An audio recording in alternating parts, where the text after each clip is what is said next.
Hi everyone, it's Robin and welcome back to Happy at Home. Today I'm excited to share with you 4 thrift store makeovers, which I think turned out beautifully, and I'm hoping that you think so too. So let's go ahead and jump right in.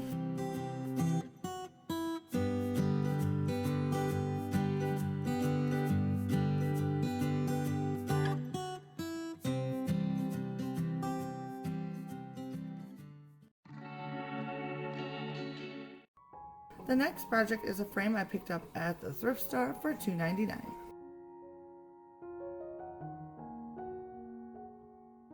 I love the 2 panes of glass and the metal detailing on the bottom. To get started, I removed the glass panels, which turned out to be rather tricky. Only one of them was removable, the other one was glued in.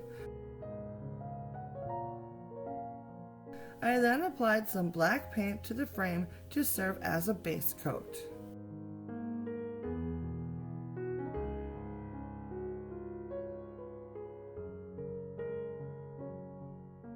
Once the base coat had dried, I put on a thin layer of a creamy white paint for the top coat.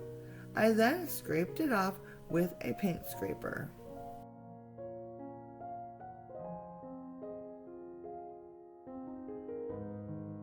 I have a whole tutorial on this paint technique, which I'll make sure to link in the description box below if you're interested.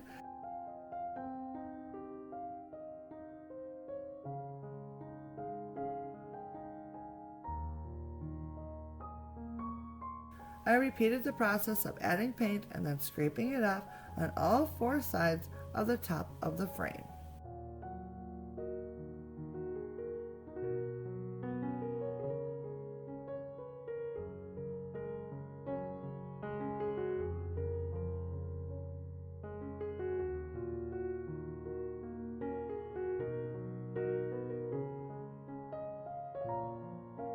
I followed that up by working on the sides of the frame.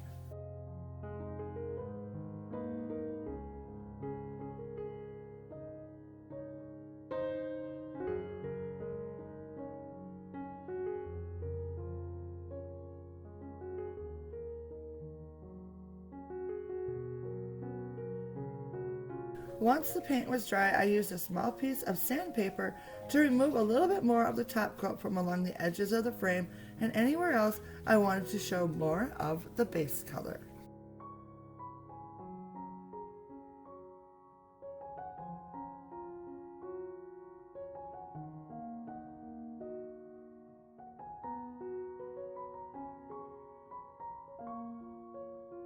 The finished frame fits in with my other decor much more seamlessly, and I am very happy with how the finish turned out.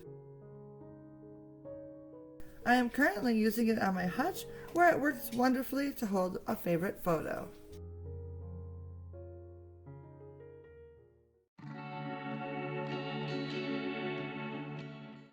Next project starts with these beautiful paper flowers I picked up at the thrift store. They came in a big bag with 12 white flowers and 12 lime green flowers in it. I decided to use only the white flowers to make myself a simple wreath. I cut out a wreath base from a plain old cardboard box. It's about an 8-inch circle and it's only about an inch thick. Then, using my hot glue gun, I applied a small amount of glue to the back of the flower, then pressed it down onto my wreath until the glue firmed up. I continued to work my way around the wreath, adding 1 flower at a time.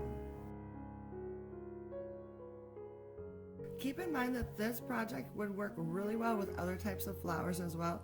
Flowers like silk flowers or preserved flowers or even handmade paper flowers would be really fun to use this technique with. There's just so many different options.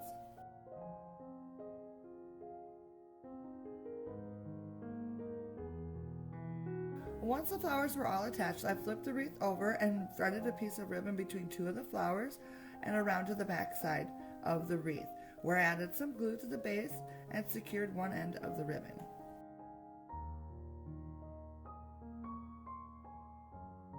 I also added just a little bit of glue on the opposite side of the base to secure the ribbon to the front of the frame as well. To attach the opposite side of the ribbon, I wove it between the next two flowers and attached the ribbon the same way I did before.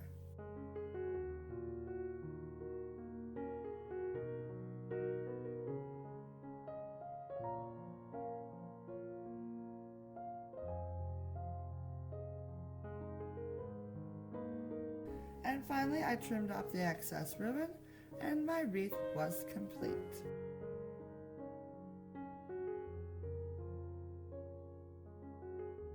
I decided to hang my cute little wreath on the doors of my hutch in my living room, and I'm really liking how it looks. I think it is so pretty.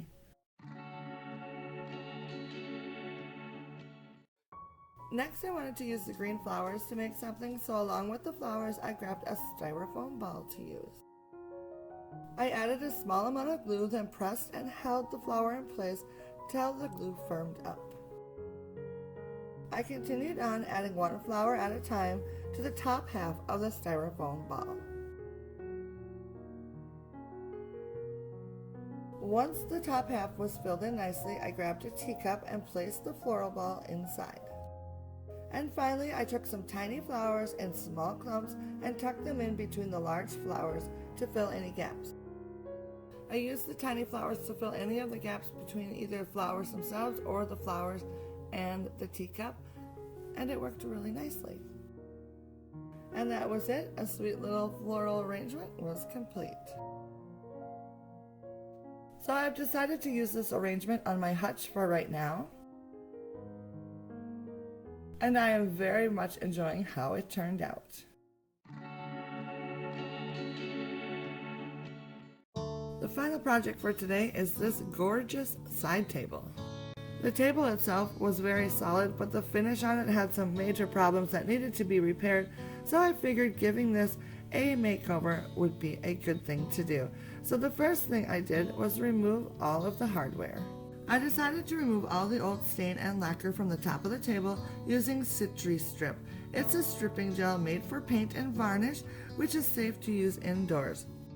So wearing protective gloves, I brushed on a rather thick layer of the gel onto the table, covering all the parts I wanted the old finish to be removed from.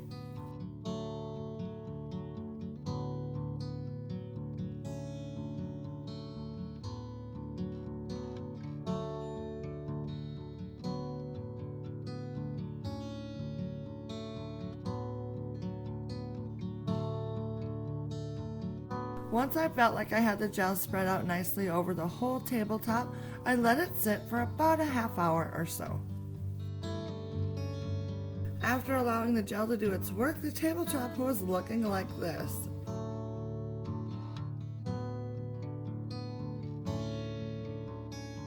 I then took a plastic putty knife, or I guess you could call it a scraper, and I gently ran it across the tabletop to remove the old stain and the lacquer.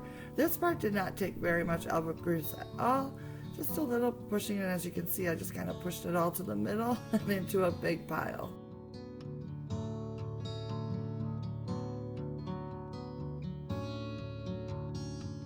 Once I was finished with the scraping, I removed all the debris, and then I wiped down the tabletop with a clean cloth, and then I took a piece of fine grit sandpaper and ran it all over the tabletop to make sure everything was nice and smooth. After the sanding was complete, I dusted off the tabletop with a microfiber cloth, and then I used a damp rag to wipe everything down just to make sure that I removed all of the little dust, bits, and debris. I love the look of the wood without any stain on it, so my next step was to protect it with my favorite top coat, Minwax's water-based polyacrylic in a satin finish. So using a small paintbrush, I applied a thin layer of the protective coat, working with the grain of the wood, and I just love how this protective coat just deepens the wood just a little bit and gives it a nice sheen, but not too glossy looking, and I just love it so much.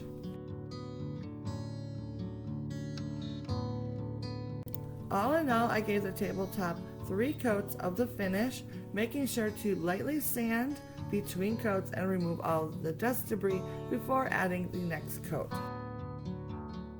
Once the tabletop was finished, I started working on the bottom of the table, and surprise, surprise, my plan was some white paint. So I gave the whole thing a nice coat of creamy white paint, which I wish I could tell you the name of it, but the paint I'm using is so old and I only had a little bit left. I can no longer read the name on it, so sorry about that, but it's just a basic creamy white color.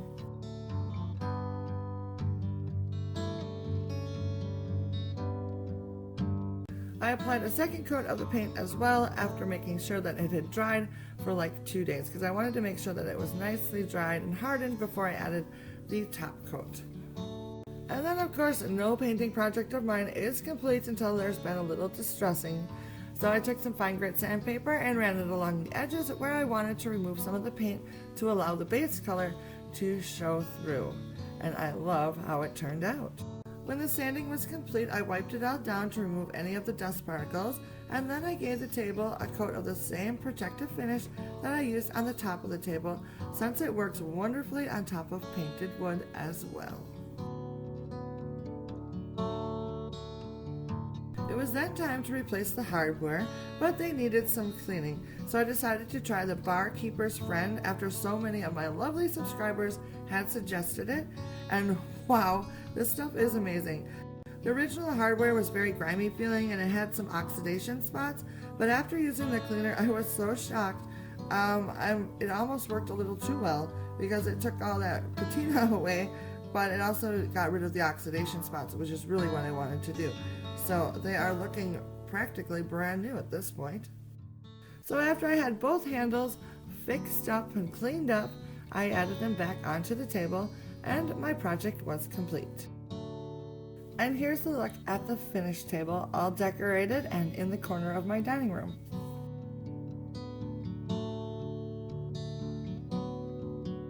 I think this turned out fabulous. I have been wanting to do something like this for a very long time with a painted bottom and a plain wood top, and I'm so excited that this was a piece that I could finally give it a try, and I couldn't be happier with the results. I think it's just beautiful, and I'm very excited to use it in my dining room.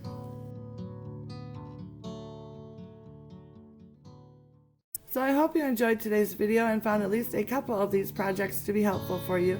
If you did enjoy this video, please give it a thumbs up and let me know down in the comments which is your favorite project of the day, and I will see you again very soon in my next video. Bye now.